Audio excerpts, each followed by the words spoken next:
Our keynote speaker this evening is a member of Jefferson's full-time faculty, Professor Joel Lalone. Since joining Jefferson's faculty in 1985 as an instructor of mathematics, and he did note that Regan said something bad about math, Professor Lalone has distinguished himself as an academic advisor, campus leader, researcher, presenter, author, and master teacher. Throughout his 31-year tenure at Jefferson, Professor Lalone has been a valued member of this college's faculty, and his contributions extend well beyond the classroom and the campus. Joel was instrumental in the formation of the Center for Community Studies in 1999 and has been involved with the center from the start, first as a research coordinator and now as research director. His passion for mathematics and statistical analysis has kept students engaged in valuable applied learning experiences and provided community leaders across New York State with the ability to make informed and data-based decisions. In recognition of his extraordinary service at the campus, community, regional, and state levels, Professor Lalone was honored with the SUNY Distinguished Service Professorship earlier this year.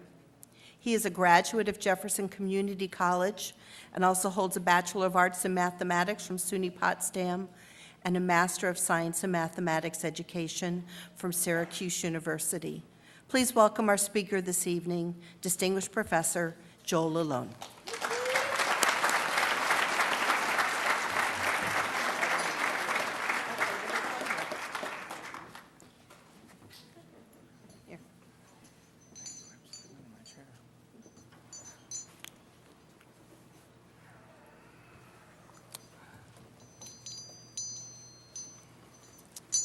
Great job, Regan, and thank you very much for the kind comments. Carol.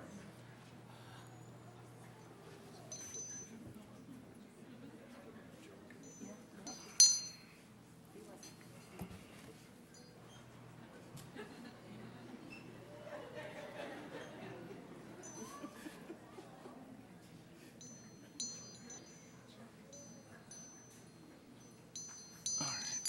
Oh, giving it away there. Just like class. All right. Hit that one. Hit that one. Hit that one. That one. I'll do it the old-fashioned way. I could have never imagined, and I never did imagine, that I would be standing up here presenting at a graduation at JCC. I am so thankful to be invited to do this. And I've also been given a time limit here, so I'm going to try to be really quick in going through this PowerPoint, but I thought I'd start to make it a little bit fun and at least less stressful for me to do a little bit of Joel's Jeopardy. And if you didn't catch it, Joel's me. So if you're Googling it right now, wondering what the heck is Joel's Jeopardy, that's me. Should I give it one more shot at being able to use this? It seems like it should be there and there. Well, I know how to do it this way. So, she did say a horrible math class, didn't she? I am pretty sure that's the direct quote, horrible math class. So, 32 is the first answer. And I just heard Carol said it was 31, but I'm counting this one because I plan on finishing. I've been here 32 years. 29, Lizzie, Andrea, any of you students who I saw when the lights were on, would anyone like to fire an answer at this? What is the number of graduations that this has been for me? I was on sabbatical one year, and I had a daughter who had a graduation one time. And then the 32nd one will be in May, so this is 29. This would be the 30th tonight. But this is the first time I've had a chance to see the students' faces from this angle, and I really like it better looking from here. So, 9. No guesses? 9 is that first one Carol just mentioned is me. So I've been to 29 graduation speakers, and then 9 more either while I was on your side of it, or one of my children was on that side of it. And that, of course, I know I had to put a little bit of math in here. So the summation of 29 plus 9 is 38 graduations I've been to. I was hoping Dr. Chanowski and Dr. Peterson wouldn't be here because I know they've given speeches like me, but I can honestly say that last year's spring speaker, if any of you were there, I remember what she said. And so when I finish tonight, hopefully there'll be 2 things that you take with you. And one of them I'm shamelessly stealing from Carla, because I've repeated her comments from last spring's JCC graduation many times. I'm wondering if any of the trustees remember as well as I do how profound and how simple. And then my second one is,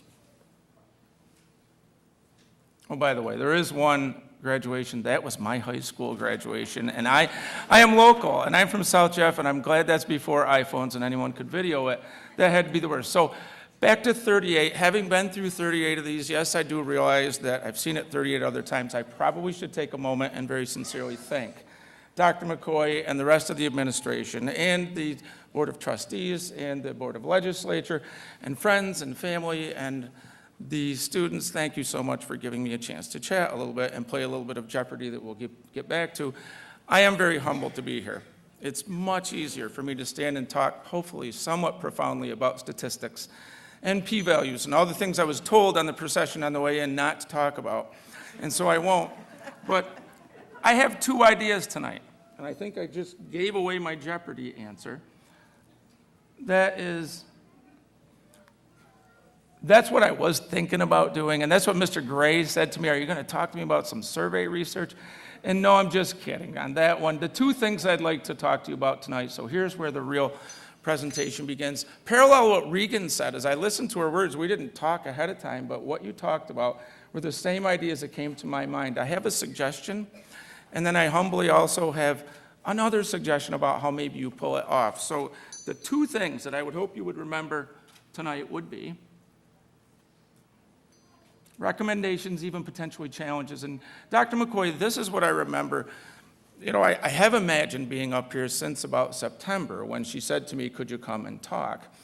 And when she said, would you like to talk, I said, what would anybody like to listen to other than about statistics that I have to speak about? And she said that if she were me, she would talk about passion. And I heard Regan talking about following your dreams in there. So what I'd like to do is take you through a few really quick slides on what I would hope someone would characterize, if I have any recognition around on campus, about the things that I'm passionate about. And I can't see my wife here with the lights the way that they are, but I know my wife is here. And I very sincerely say, and hopefully any one of my students who's taken a class would agree, that there's Lori up on the top left, and there's our three children. And I am driven so much by my family, and I'm so happy to see all the family that's here to support you as well. And I had to do this, because if you look at that center picture, maybe some of you up front, do you see what's weird about that one? That showed my age there. I had to put that one in there. Last Christmas, there I was photobombing my own family picture there. So there you see me, and if you look at the look on my face, I got my iPhone right there going, I know I can do this, and of course everyone sees that. So when I think of passion, first and foremost, I think of my family. However, what a blessing we have working at Jefferson Community College, that we have a whole lot more family every day for 32 years as I come in here. So I also threw together a slide that you might see some familiar faces. Oh, there's our passionate activities of our family. As much as I'd love to talk about those, I know that we can talk after about it. But my JCC passions, if you look, you might see Dr. LeClaire on there, and you might see some of the other math cronies. And if you look at that one picture, somehow they thought on graduation night the mortarboard made my hair look like Jim Carrey on there. And there's the whole math department piled into my truck. And my thought behind this is, I am very passionate, and I'm encouraging all of you to grasp onto that passion, just as Regan was saying before. Think of those dreams. Let what you're really excited about drive the decisions you make. And there is one more, and it was mentioned briefly, and it's the one that connects, I think, most directly to most of you, is that, as Carol mentioned, for the last 19 years, we've had this research institute called the Center for Community Studies. And for me, what that gives me an opportunity to do is work with young folks like you and do the things. I'm so blessed I get to do the things that I love to do. And I saw Dia stand up, and Dia has been in the call center working with me recently. And I saw Lizzie back there, and I see so many students that the relationships that I get to build with the students because of what the college is here, I feel so fortunate for. So I think maybe some of you might be able to see yourself. And yes, we've given presentations throughout the country about the uniqueness of it. But if you look at there are some of them, whether they're on the phone. Some of you, I should make you raise your hands whether you've ever been called by us or whether you've ever been interviewed by us. If you went to the Lady Antebellum concert this summer, you would have seen some orange shirts that you see up there. So when I think of the number one thing that I'd like to have you take from my brief thoughts tonight are, think about what you're really excited every day to do. Think about what you're excited later that day to do and later that night to do, and don't deny it. And I strongly encourage you to follow those passions. I've been very, very lucky. And I look down in the bottom right there, you'll see my statistics student saying, Mr. Lalone, you're talking a lot about yourself. I'm sorry, it's leading to a point. But what it's trying to do is frame the idea from a sample size as small as only one and me. I'd suggest to you, think about what you really are learning here and what you love to do, and go for it. Now, I haven't talked about that graduation speech yet. But if you think it's really easy for me to stand up here and just say, follow your dreams. Identify what you like to do. Maybe it's hiking. Maybe it's gaming. Maybe it's working with kids. And it's really easy to say, these are my passions, and these are my dreams. Well, as I sat in the graduation last spring and listened to the young lady, her name is Carla Overton. She's a graduate of here, and you might remember seeing her last spring. And she really struck a chord so much that I'm going to plagiarize her and steal her thoughts to finish with. Because it's one thing to suggest it up here. It's really easy for me after 32 years to say, just go do it. It's easy, just follow your dreams. But I'm a parent of those 3 children in there. And I realize how tough it is to go and follow those dreams. But Carla told a story, and she made it so profoundly basic. She told the story, if you were at graduation last year, and she talked about 5th graders. So I went and grabbed a random picture of 5th graders here. And she said, with 5th graders, they decided to set the rules. She was teaching science in the elementary school in inner city Baltimore between grad school and med school. And she hadn't been trained to be a teacher, so she walked into class and said, I have no idea what to do. Let's sit down and make some rules so that we don't have a 5th grade circus going on in here. And they all went around and shared, is the way that I remember her story, and they came up with this big, long list of rules. And then one little, I don't know if it was a boy or a girl, finished by saying, my grandmother told me and tells me all the time, the only rules in life need to be work hard, be nice. I can't tell you how many times I've applied that to myself in the last year and say, just work hard and be nice while you're doing it, and then keep working hard, and then keep being nice. And all I'd like to do to finish with my second idea. The first one was follow your passions. The second one is, how can you do that? Well, it starts centrally. You'll notice those spaces in there. In my mind, it starts centrally with work hard and be nice, but I've said to my children before, I can work really hard and be really nice, digging that hole out in the lawn and dig it in the wrong spot. So the whole idea is, I think we could, as mathematicians, as educators, as professors, as researchers, put it a little bit more systematic. So the second idea I have for you is, according to me, I'll take her in the middle, and I'll put a little bit around it. And I believe this is very directly related to what I heard Regan saying a moment ago. Regan was talking about when things don't go the way that you want. She was talking about don't give up. Keep trying, keep working. Every experience, no matter how negative it is at that moment, there's something to be learned from it. And what I see there is set a goal, identify a path or a plan. Don't just say, I've got this dream. I'm going to go be a person who creates new video games. Set that goal, define that goal, maybe even put some time on there. Identify the path, identify the plan. Then work hard and be nice, absolutely. Those are fundamental. But at the end, take a look at how it went and ask yourself, as Regan mentioned, did I learn something from this? Did I benefit from it, even if I didn't get to the destination that I thought? So in my mind, work hard and be nice are the center of it. But I can't help but, being a statistician, being a researcher, think from the point of view of, if you look at that staircase over there, it's just a different way of characterizing what I wrote as a list. Be mathematical, be organized, be scientific, follow that passion, work hard, be nice, and I think I have one more Jeopardy to finish up with. Maybe 2. Those are the 2 things I humbly suggest to you. Yes, look at what you love to do and don't give up on it. Set that as the goal, but be organized in the way that you try to do it. Don't be averse to the idea of, I usually have at least one list in my phone, another list in my email inbox, another list in my pocket. It's sitting right there right now, and it's the list of the path of how am I going to get it accomplished what I want to, and it's the only way I can do it. So I'm saying working hard and being nice is awesome. It's the nucleus of this cell you scientists see up there, but I see it as more linear and a stair steps. So there's a 2, and I finish with, I was lying a little bit. There is a 3rd one. And this 3rd one, I believe, is just another way of saying what Regan just said. And that is,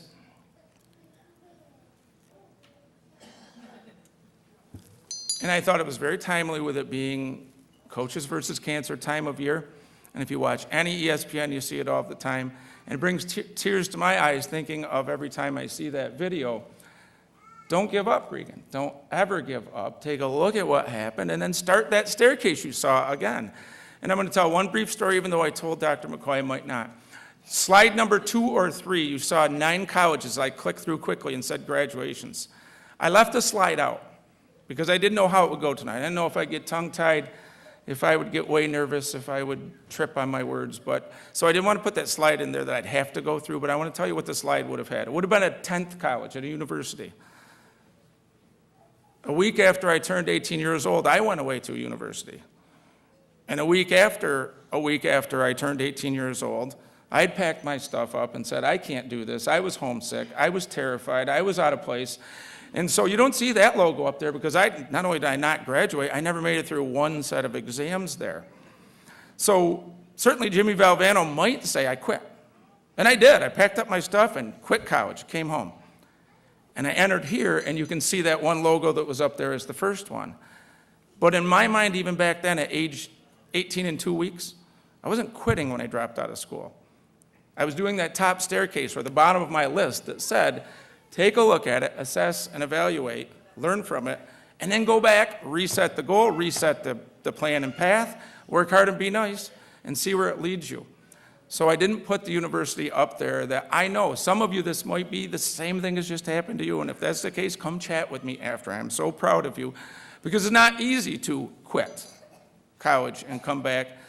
But all I saw as, and I hope you see it the same way in all parts of your life, you're just saying that path I thought and that goal maybe isn't the one that I think now. And so I'll reassess and I'll approach that one.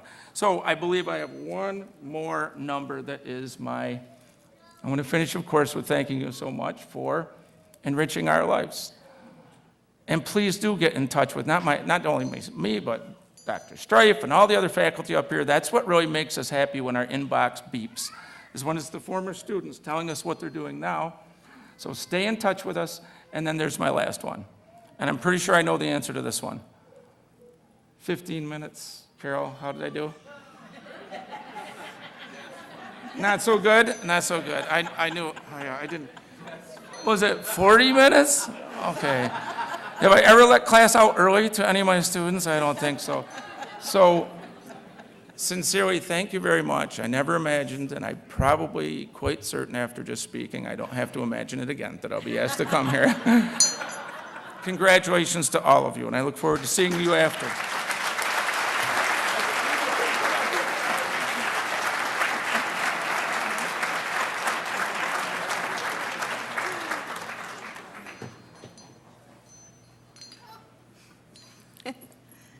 Joel, thank you for making this fall 2016 commencement truly special and memorable.